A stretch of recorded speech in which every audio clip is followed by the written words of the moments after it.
from 0 to 30 degrees is like there should be no scapular movement. Like if you're doing things in this lower range, the shoulders should actually be nice and steady.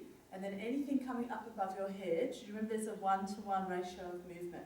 And remember that video with the Serratus Anterior, how bad that downward rotation was happening and there was all sorts of winging and carry on. So what I do is when people come in for their initial assessment, I'll always do the static posture assessment. I will always, do a few other things we haven't gone through with pelvic stability and balance and whatnot.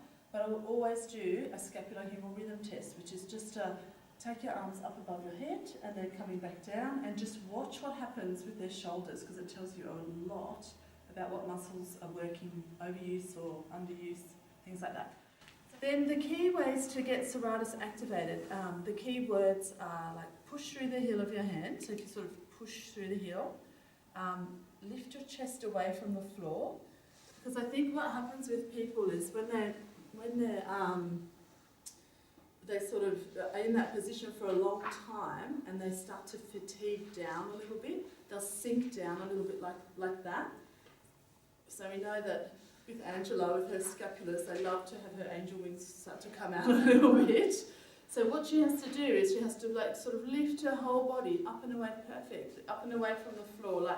It's like I'm poking her in the chest, to lift away from the floor. It's like against gravity, yeah?